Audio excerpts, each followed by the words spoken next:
I am so sorry, Chelsea fans. For those of you who have to continually watch whatever the heck this season is. Chelsea 0, Manchester United 1. In a game where we knew they didn't have neither of their first choice centre-backs to come to our gaff, Stamford Bridge, at home. So they're coming here without Maguire, who's been good for them. Lisandro Martinez, who's good. He's a good, Premier League operator.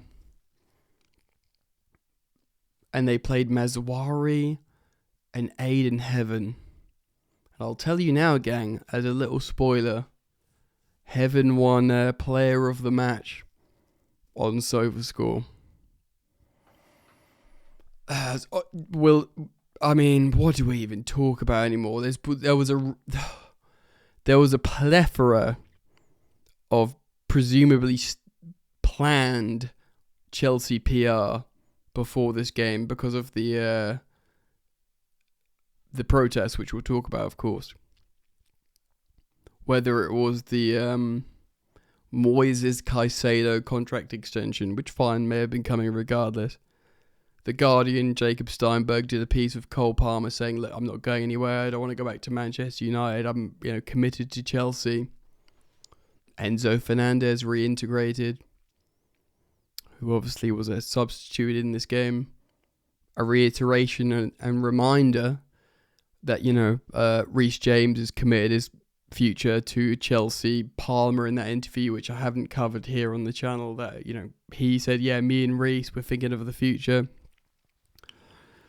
It seemed very, very strategic. Of course, I reacted to the comments from Chelsea co-owner and representative of Clearlake Capital, Badad Iqbali, coming out and saying, look, we're going to change. Babe, forgive me. I'll be better. Do you know what I mean? And it was a weird game. Look, Man United are a bit of a bogey team for us. I heard in the commentary that, it's the first time in six seasons they've won at Stamford Bridge. I don't know. Feel free to correct me down in the comments because I was very shocked to hear that because I swear they've been touching us up for a while now. Chelsea had chances in this game. They had momentum. They lost ultimately to a goal from Cunha, who's a good Premier League operator. I think we did suffer from the absence of Joao Pedro. But yeah, man, we need to talk about this game, the ramifications. Champions League is at finito. It's gone. It has gone. I went out for a few beers before this game.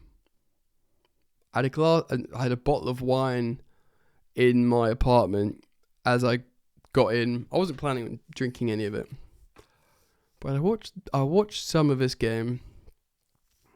And I drank some of it.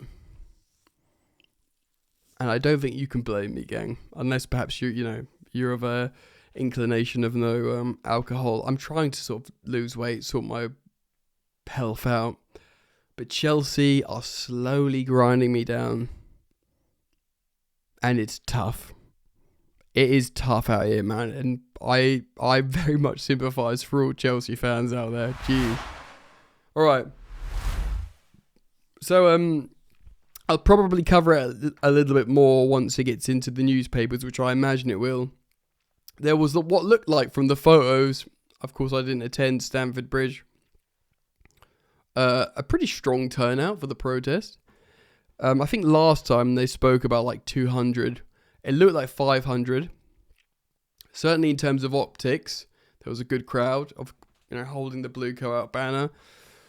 I've made my position very clear. I would not cry if Blue Co left tomorrow. There'd be a certain degree of excitement from just change, basically. But at the same time, I think I've gone on, I've spoken to you guys in detail about my fears about football club ownership and what would be available next. I don't necessarily think whatever comes next is, definitively going to be better. So I just worry for Chelsea as a 37-year-old Chelsea fan.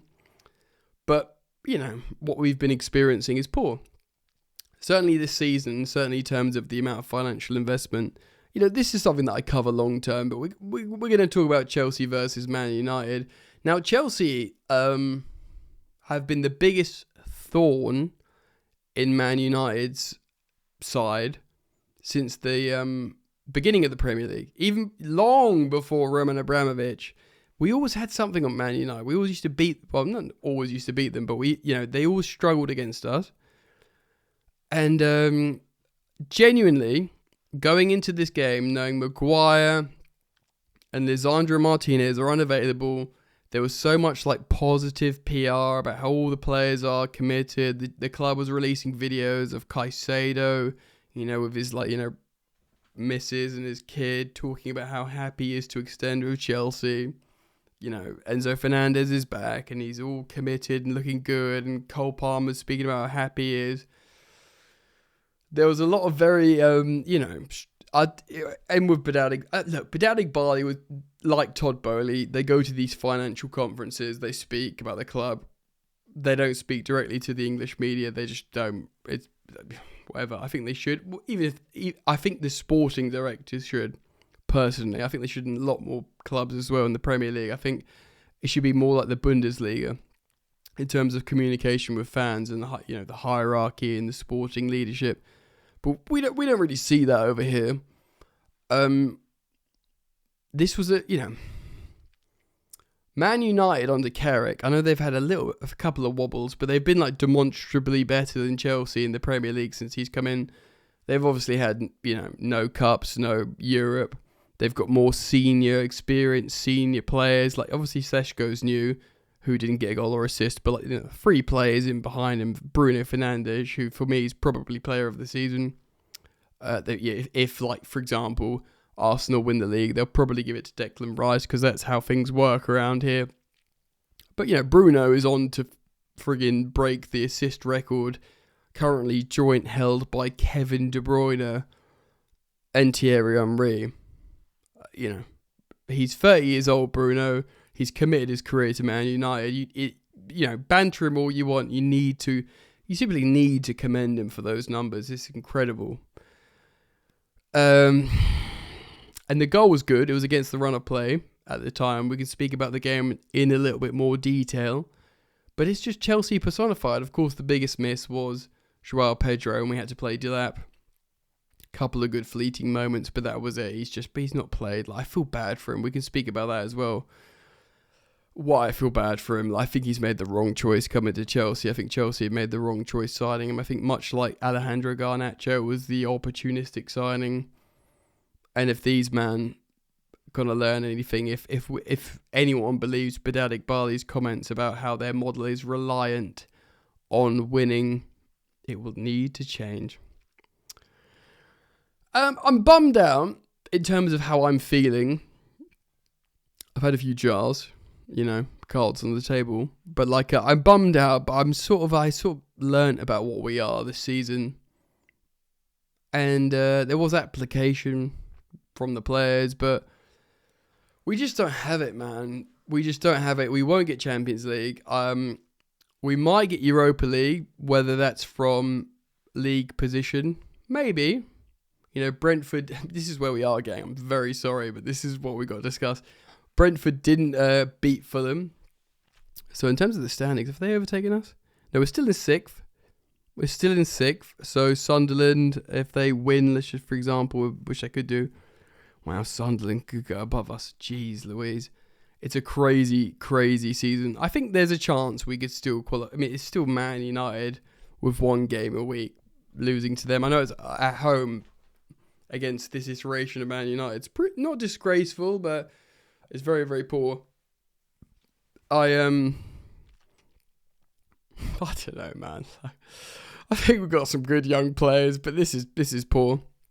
Before I look at the game, we should talk about the protest. So yes, at time of recording, which is of course post-match, all I've seen is photos at the moment. So I've seen what looked like, obviously probably strategic photos in terms of the optics of who's there, but it looked like a lot of people were there. We know that Strasbourg fans came and joined.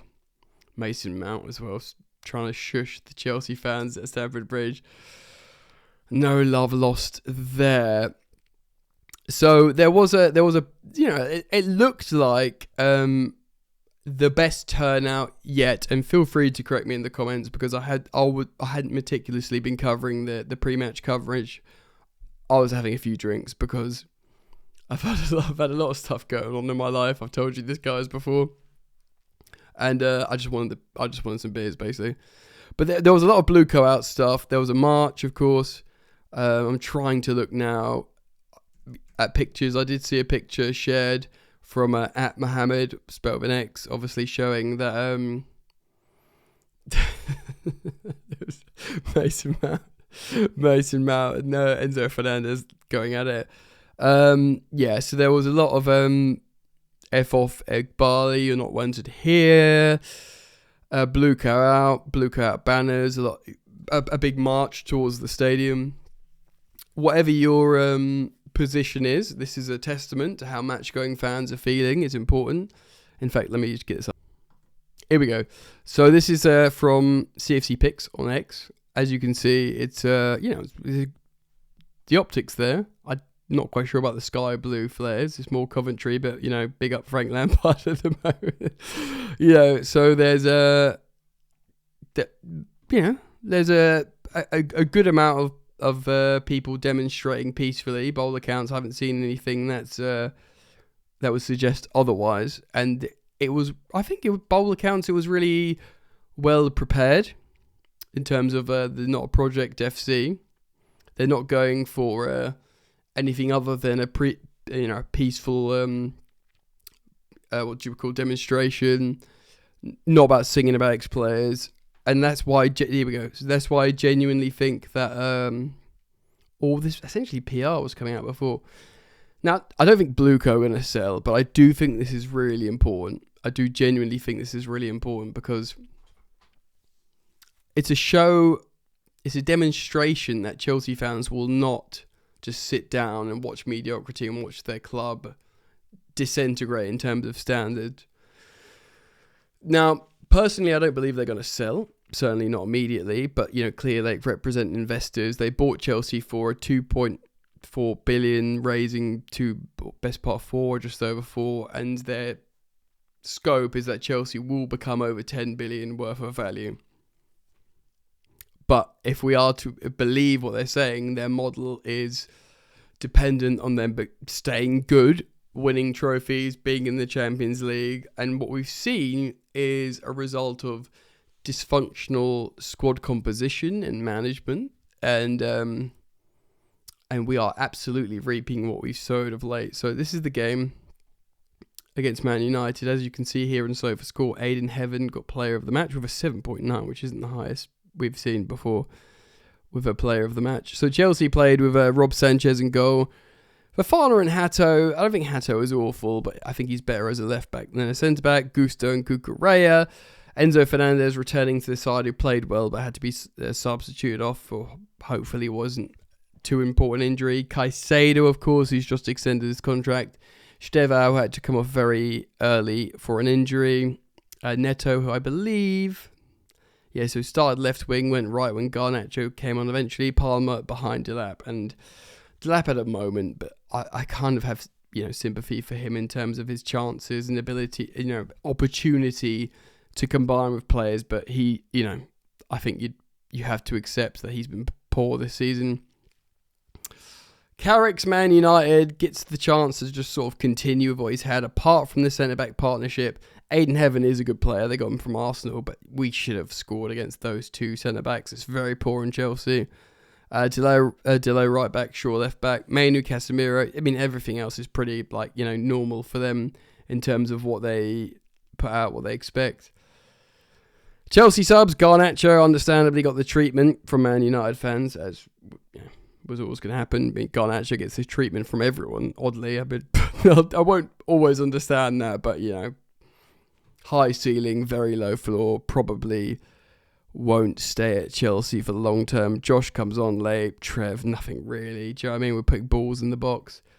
Diallo, Mount, who gets the treatment unsurprisingly, and Zirkzee. But, you know, they are in a great position. Carrick's happy as Larry. Let's have a look here then. Oh my God. So this is Chelsea's season personified. Guys, look at this. Look at this. I don't know what else to say. So 0.29 XG, and they scored a goal. 1.55. So you'd think Chelsea should have scored at least 2 with elite finishing, and, you know, Man United were lucky to score 1 maybe, but they created a big chance to 1-0. 21 shots from Chelsea to the Man United's 4. 7 corner kicks to their 1. But did it feel like that? I'd argue it didn't even really feel like that. First half, yeah, pretty even, but we had 3 times as many shots and over twice as much XG, and of course 0.07 XG for Man United in the second half. But this is it, isn't it? If you look at the attacking momentum meter on your screen now as well, that's a demonstration. You know, it doesn't mean anything to me anymore, and I'm a stat guy. Look at all that. I've seen it all before this season. Lots of dominance, inverted commas, and no points. So that's, for me, Champions League football done. I mean, I enjoyed the fact how Tottenham didn't win at home against De Zerbi's former team. Brighton, of course, I will be covering that on the second channel, Football Yannick. But otherwise, like, I have a degree of sympathy for certain Chelsea players, and indeed the manager. I don't think he's necessarily Chelsea quality. I don't think they'll sack him either. I think we're going to have to sort of go through it for a little bit. I do think we'll probably be better a little bit next season because of the protests, the demonstrations, the discontent, the simple like analysis of the sporting hierarchy and the ownership looking at what they've made and thinking, right, well, this isn't working, to the point where Cucurella is criticising the project in, you know, Athletic long reads or whatever it is, interviews, and Enzo Fernandez, you know, whatever his intention, whether it's he wants a new Chelsea contract, so you're talking about Madrid, or he genuinely just wants out regardless. I do, from what I've seen, understand there is a sort of togetherness, but there's also like a sort of understanding now from everyone that this just won't work as it is. Look, man, my position's clear. The ownership can go. I wouldn't care. I don't think it's realistic, but I need change at Chelsea. I need standards. I need wins, trophies. Last season was good. If we win the FA Cup this season, and by doing so, of course, qualify for the Europa League, I would genuinely look favourably back on this season. If I see Reece James lifting an FA Cup, I'm so romantic about the FA Cup. I'd struggle not to look at it positively, but it would include probably beating that Man City side. I mean, are we even going to beat Leeds at the moment? Those stats are strong, but it's very, very tough. Anyway, gang, I've got a lot going on at the moment. When I move, which will be in a few weeks, I will try and I will diversify the content and get more creative for you guys and try and sort of guide you through a turbulent time, as probably almost all of you Chelsea fans. But in the meantime, very grateful to have you with me. So thank you for staying subscribed or choosing to subscribe and liking and hyping and all that stuff. And yeah, man, I genuinely don't know what else to say. So look after yourselves. Peace.